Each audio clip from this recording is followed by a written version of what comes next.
नमस्कार, हमारा उत्तराखंड में आप सभी का स्वागत है। मैं हूं आपके साथ सृष्टि शुक्ला। खबरों से पहले डालते हैं इस वक्त की सुर्खियों पर। ई मीटिंग सिस्टम सॉफ्टवेयर का शुभारंभ, मुख्यमंत्री त्रिवेंद्र सिंह रावत ने किया शुभारंभ। सचिवालय में सीएम त्रिवेंद्र सिंह रावत ने किया शुभारंभ। रोजगार के लिए राज्य सरकार की नई योजना, मुख्यमंत्री सोलर स्वरोजगार योजना शुरू, सीएम त्रिवेंद्र सिंह रावत ने किया शुभारंभ। उत्तराखंड बीजेपी अध्यक्ष बंशीधर भगत का पलटवार का, हमारा कोई विधायक किसी से संपर्क में नहीं है, आप सिर्फ बातें कर रही है। देहरादून में कानपुर विधायक कुंवर प्रणब सिंह चैंपियन को पार्टी में फिर से वापसी, बड़बोलेपन के कारण सुर्खियों में प्रणब चैंपियन रहते हमेशा। बीजेपी प्रदेश अध्यक्ष बंशीधर ने कराई वापसी। टिहरी गढ़वाल में लैंडस्लाइड की घटना आई सामने, ऋषिकेश बद्रीनाथ हाईवे पर लैंडस्लाइड, कोई हताहत नहीं।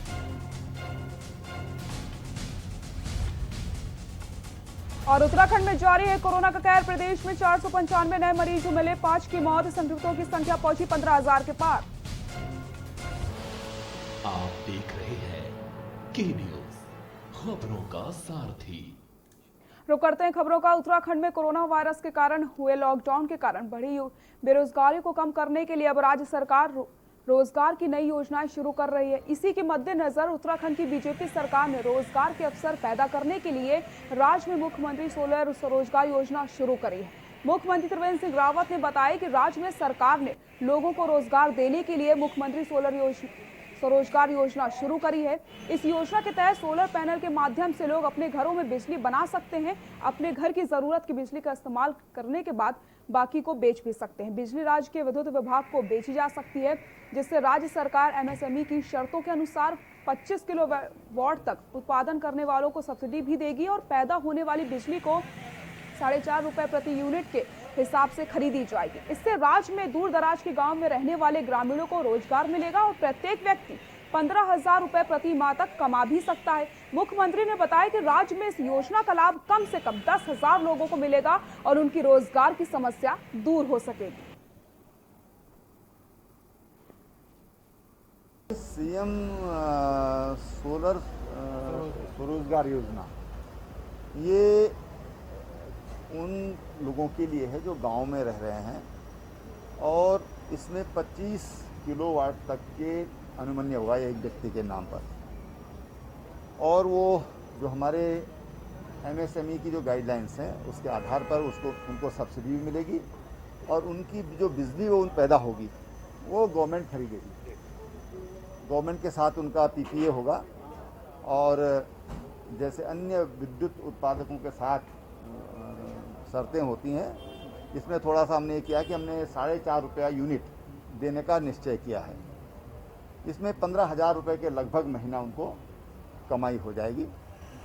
इस ढंग से हमने 10,000 लोग कम से कम इससे रोजगार पाएंगे। खबर देहरादून से, जहां पर प्रदेश के प्रवासी युवाओं को रोजगार के अवसर मुहैया कराने के उद्देश्य से सरकार की महत्वाकांक्षी योजना बनाई जा रही है। इसी के चलते मुख्यमंत्री स्वरोजगार योजना को बढ़ावा देने के लिए प्रशासन द्वारा लगातार प्रयास किए जा रहे हैं। वहीं इस संबंध में जिलाधिकारी डॉक्टर आशीष कुमार श्रीवास्तव ने बताया कि पिछले 12 से 15 दिनों में इससे ज्यादा तेजी आई है। अभी तक 160 लोगों के इंटरव्यू करने के बाद प्रोजेक्ट को पास कर बैंक को भेजा जा चुका है। किसी को बैंक में दिक्कत ना हो और योजना और भी गति मिल जा सके, इसके लिए बैंक के अधिकारियों के साथ बैठक भी की जा रही है।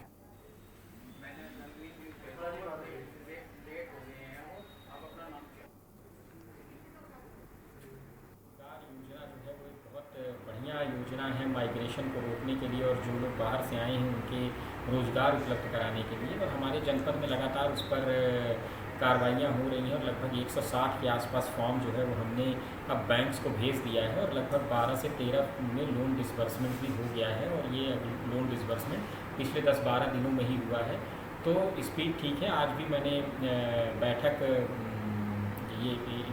का आयोजन है और उस बैठक में भी इस पर और डिस्कशन होगा कि किस तरीके से इसको और फास्ट तरीके से इम्प्लीमेंट किया जाए। देश में लगे लॉकडाउन के बाद 5 माह से रोजी रोटी का संकट झेल रहे नाव चालकों के लिए राहत भरी खबर सामने आई है। नगर में पर्यटकों की आवाजाही को देखते हुए पालिका ने नैनी झील में 1 सितंबर से नौकायान की अनुमति दे दी है। आपको बता दें कि कोरोना संक्रमण की रोकथाम को घोषित लॉकडाउन के बाद से थमा जनजीवन अनलॉक के समान होने लगा है। 1 सितंबर से झील में नौकायान बंद होने से 5 माह से आर्थिक संकट झेल रहे नाव चालक समिति सदस्यों ने पालिका अध्यक्ष सचिन नेगी और ईओ अशोक वर्मा से संचालन को लेकर वार्ता करी थी। पालिका अध्यक्ष सचिन नेगी ने बताया कि 1 सितंबर से नौकायान की अनुमति दे दी गई है। शारीरिक दूरी और गाइडलाइंस का अनुपालन करते हुए नौकाओं का संचालन किया जा सकेगा। वहीं नैनी झील में 222 चप्पू जबकि 90 पैडल बोट का संचालन किया जाता है। नावों के संचालन से करीब 600 लोगों को रोजी रोटी जुड़ी हुई है।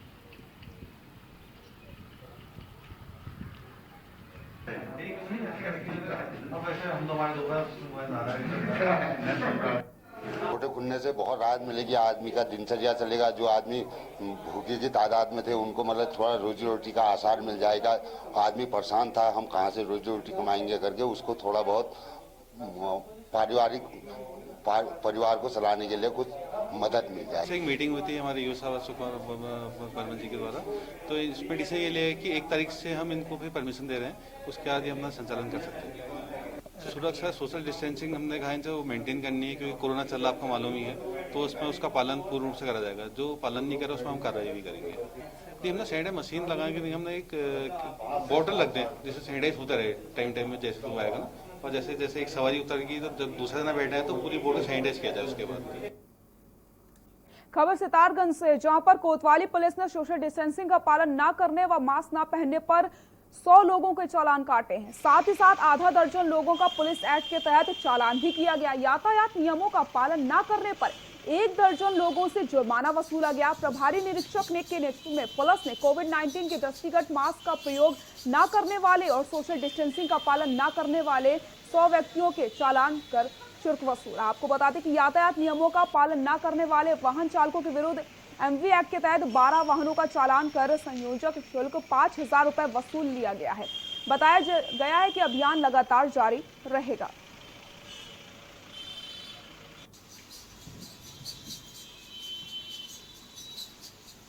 कोरोना वायरस को प्रसारण को रोकने के लिए और उस पर खतरे पाने के लिए लोगों को जागरूक करने के लिए ये अभियान चलाया गया था कि सोशल डिस्टेंस का पालन करें और मास्क लगाएं ताकि बीमारी कम से कम फैले। उसके अभियान के तहत 100 चालान जो है सोशल डिस्टेंस और मास्क पे किए गए, बिना मास्क के किए गए, और एनडीएफ के भी इसमें जिन्होंने उल्लंघन किया उनकी चालान किए गए 14 चालान, और 8 चालान जो है 40 में किए गए हैं, और आगे भी ये अभियान जारी रहेगा। भाजपा के खानपुर विधायक कुंवर प्रणव चैंपियन अक्सर सुर्खियों में रहते हैं, जिस कारण उन्हें पार्टी ने 1 साल पहले 6 साल के लिए निष्कासित भी कर दिया था। आपको बता दें, अपने बड़बोलेपन को लेकर ये अधिकतर सुर्खियों में ही रहे हैं। वहीं बीते रविवार को बीजेपी कोर ग्रुप की बैठक कर बीजेपी प्रदेश अध्यक्ष बंशीधर भगत ने विधायक चैंपियन की पार्टी में दोबारा वापसी करवाई। भगत ने कहा कि उनसे माफीनामा मांगा गया है और साथ ही साथ वो ऐसा काम दोबारा नहीं करेंगे, इस बात की बात कही गई है। वहीं चैंपियन ने उत्तराखंड की जनता और पार्टी से भी माफी मांगी है।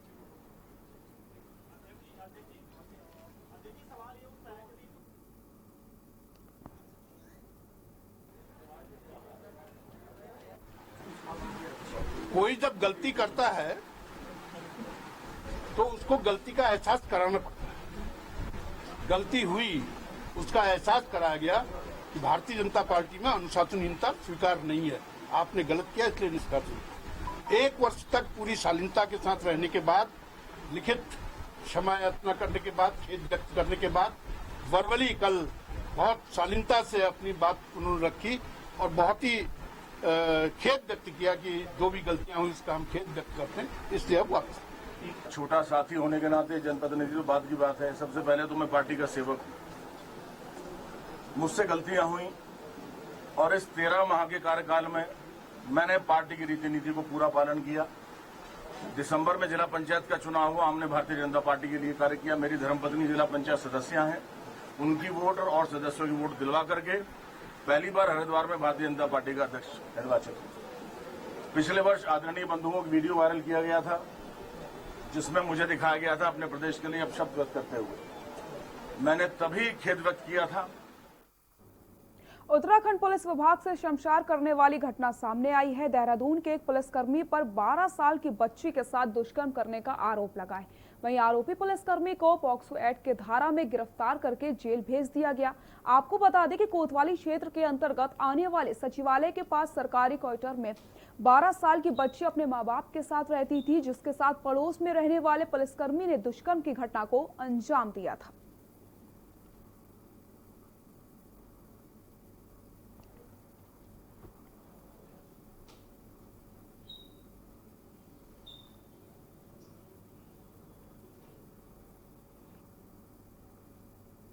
इसमें एफआईआर जो है पॉक्सो एक्ट में और जो आईपीसी का 376 सेक्शन है उसमें लिखी गई है। जो एक्यूज है उसकी हमने अरेस्टिंग कर ली है और उसके खिलाफ जो विभागीय कार्रवाई है वो भी हम लोग कर रहे हैं। तो इसमें जो भी लीगल कार्रवाई है वो इंडिपेंडेंटली चल रही है और साथ ही डिपार्टमेंटल कार्रवाई जो है वो भी अपने स्तर से स्टार्ट हो रही है। नैनीताल में सरोवर नगरी का सुप्रसिद्ध 118वां श्री नंदा देवी महोत्सव शुरू हो चुका है। महोत्सव का पुराने वर्षों की तरह धूमधाम से शुभारंभ तो नहीं हुआ, परंतु संस्था के आयोजक श्री राम सेवक सभा के मंदिर कक्ष में पूजा पाठ के साथ महोत्सव शुरू हो गया है। श्री राम सेवक सभा के पदाधिकारी हिमांशु जोशी ने बताया कि रात्रि में विधिवत पूजा अर्चना के उपरांत कदली वृक्षों को कोरोना के संक्रमण की वजह से बिना किसी शोभा यात्रा के सीधे नैना देवी मंदिर परिसर में लाया गया और ये भी बताया गया कि 25 अगस्त से मूर्ति निर्माण किया जाएगा और 26 अगस्त को ब्रह्म मुहूर्त में मूर्तियों के प्राण प्रतिष्ठा के बाद फिर से 2 दिनों तक पूजा अर्चना के बाद मूर्तियों को नैनी झील में विसर्जित कर दिया जाएगा।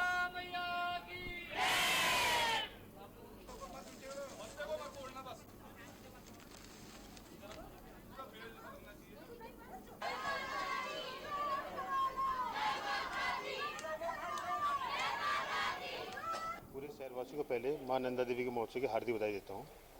हम लोग अभी इधर खमारी से कदली का वृक्ष की पूजा अर्चना करके हम लाए हैं और यह मंदिर पर भी स्थापित कर दिया गया है। कल इसकी पूजा, आज की पूजा होने के पश्चात कल मूर्ति निर्माण होगा, तब परसों प्रातः ही ब्रह्म मुहूर्त में मूर्ति की स्थापना की जाएगी, माँ की मूर्ति की स्थापना की जाएगी। उसके बाद अष्टमी नवमी के दिन यहाँ अष्टमी नवमी दशमी के दिन माता के यहाँ पर स्थापना रहेगी और विजय दशमी के दिन इसका विसर्जन किया जाएगा। कोरोना महामारी शुरू होने के बाद लगे लॉकडाउन में प्रशासन के द्वारा पर्यटक आवास गृह चौकोड़ी को स्नातक क्वारंटाइन सेंटर बनाया गया था। मार्च से लेकर आज तक 500 लोगों को यहां पर प्रशासन के द्वारा क्वारंटाइन किया जा चुका है। यहां पर क्वारंटाइन में रह रहे लोगों की सेवा के लिए पर्यटक आवास गृह के प्रबंधक दीपक पंत सहित पूरे स्टाफ दिन रात सेवा में लगे रहने के साथ ही क्वारंटाइन में रह रहे लोगों को मनोरंजन सहित यहाँ पर उनके पढ़ने के लिए किताबें, समय समय पर सामान्य ज्ञान प्रतियोगिता सहित कई कार्यक्रमों का भी आयोजन किया जा रहा है। यहाँ से घर जाने वाले से पहले उन्हें सामाजिक दूरी बनाने, मास्क पहनने और कोरोना के प्रति जागरूक भी किया जा रहा है। यहाँ पर रह रहे लोगों द्वारा भी पर्यटक आवास गृह के प्रबंधक सहित पूरे स्टाफ की सराहना करते हुए बताया कि दिन रात किसी भी समय से सेवा के लिए मौजूद रहते हैं। पिछले दिनों यहाँ पर जिलाधिकारी और उप जिलाधिकारी ने पर्यटक आवास गृह के कर्मचारियों के कार्य की सराहना करी थी।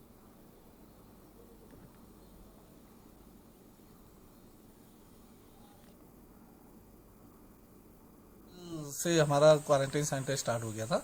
अप्रैल से प्रवासियों का आना और लोकल आदमियों का आना शुरू हो चुका था। उनको हमारे द्वारा हर चीज़ की गाइडलाइन दी जाती है। उनके रहने खाने रूम क्लीनिंग की व्यवस्थाएं की जाती है। उनके जाते समय उनको हर प्रकार की गाइडलाइन दी जाती है कि आपको 7 दिन तक घर में किस प्रकार रहना है, अकेले ही रहना है, मास्क पहने रहना है। हर प्रकार की उनको हम गाइडलाइन देते हैं। रुड़की की गंगा नहर कोतवाली पुलिस और ड्रग विभाग की टीम ने एक दवा फैक्ट्री पर छापेमार कार्रवाई करी, जिसमें अवैध रूप से चल रही नामी कंपनियों की करोड़ों रुपए की नकली दवाइयां और 4.5 लाख की नकदी ड्रग विभाग और पुलिस ने बरामद किया है। एसपी देहात किशोर सिंह ने खुलासा करते हुए बताया है कि कंपनी पिछले लंबे समय से नामी कंपनियों के नाम से नकली दवाई तैयार करके बेच रही थी। देर रात तक चली कार्रवाई में पकड़े गए 2 अभियुक्तों सरथना मेरठ के निवासी जो उत्तराखंड की रुड़की में रहकर दवाई तैयार कर रहे थे। पुलिस के मुताबिक पकड़ी गई कंपनी में जीफी और टोरेंटो कंपनी के नाम से तैयार की जा रही थी। गंगा नहर कोतवाली पुलिस ने गंभीर धाराओं में केस दर्ज किया है। अलापुर सालिया गंगनहर कोतवाली क्षेत्र अंतर्गत एक फैक्ट्री का संचालन किया जा रहा है और वहां पर देश के विभिन्न हिस्सों की प्रतिष्ठित कंपनियों के प्रोडक्ट्स, नकली दवाइयां बनाई जा रही हैं, उनकी मैन्युफैक्चरिंग भी की जा रही है और उनकी नकली पैकेजिंग से लेकर सब कुछ किया जा रहा है। इस सूचना पर ड्रग इंस्पेक्टर को साथ लेकर उसका थान के तलाशी ली गई तो मौके से परवीन त्यागी और कपिल त्यागी जो उसका साथी है, ये दोनों सरधना मेरठ के रहने वाले हैं, के द्वारा VR फार्मा के नाम से एक फैक्ट्री का संचालन करना पाया गया। यहाँ रुकते हैं छोटे से ब्रेक के लिए, जल्द हाजिर होते हैं।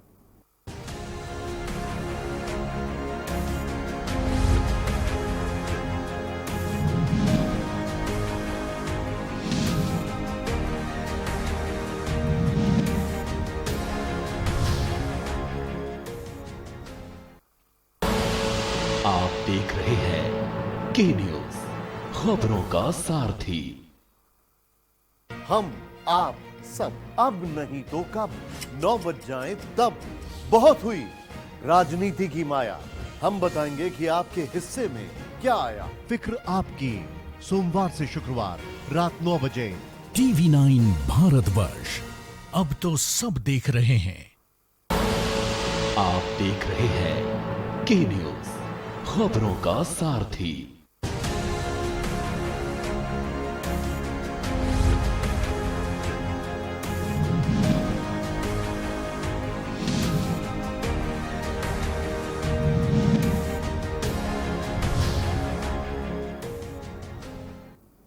ब्रेक के बाद एक बार फिर से आप सभी का स्वागत है। डोईवाला विधानसभा में सबसे ज्यादा विकास के काम देखने को मिल रहे हैं, लेकिन इसी विधानसभा में पड़ने वाला पहाड़ी क्षेत्र भोगपुर, थानों और इससे जुड़े तमाम गांव हैं, जहां पर आज भी तमाम समस्याएं हैं। डोईवाला विधानसभा का हिस्सा है पहाड़ी क्षेत्र की ग्राम पंचायत सन गांव, सिंधवाल गांव और नाही कला ग्राम पंचायत, जहां पर इस क्षेत्र में आजादी की आज तक भी सड़क नहीं पहुंच पाई है। 11 किलोमीटर दूरी तक सड़क अगर बन जाए तो इस क्षेत्र में 3 गांवों को विकास के पंख लग सकते हैं, लेकिन वन विभाग के इस गांव को सड़क से दूरी जोड़े रखने हैं। देखिए हमारी खास रिपोर्ट।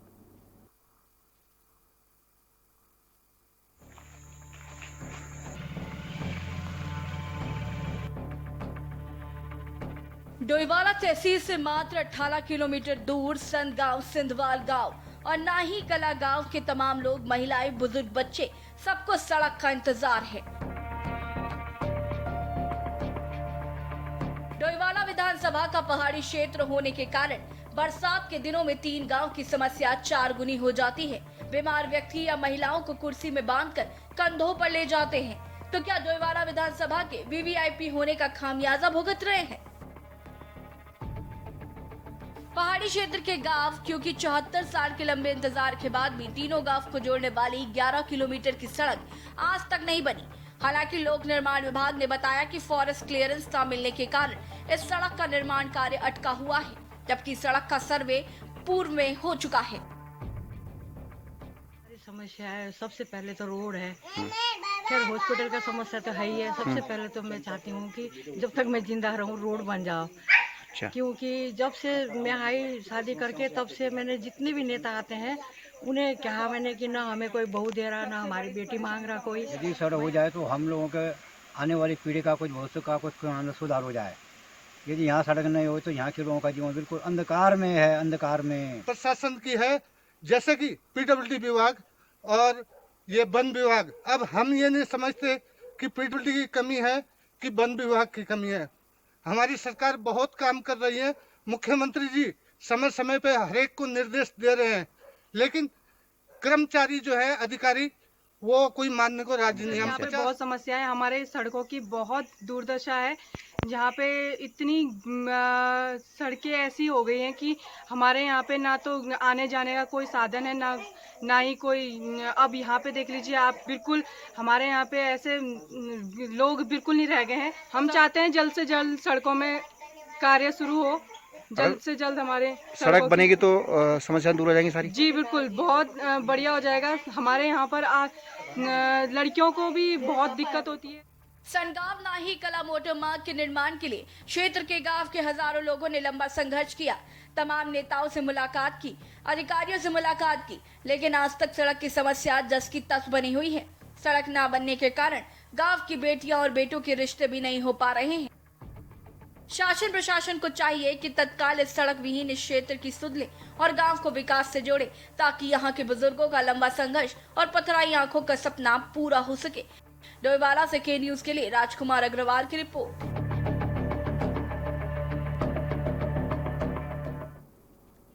भले ही देश को आजाद हुए 74 साल पूरे हो चुके हों, लेकिन उत्तराखंड के दूरस्थ ग्रामीण क्षेत्रों की सुध लेने वाला कोई नहीं है। दूरस्थ क्षेत्रों में रह रहे ग्रामीण आज भी अपनी मूलभूत सुविधाओं के लिए दर दर की ठोकरें खाने को मजबूर हैं। देखिए हमारी खास रिपोर्ट।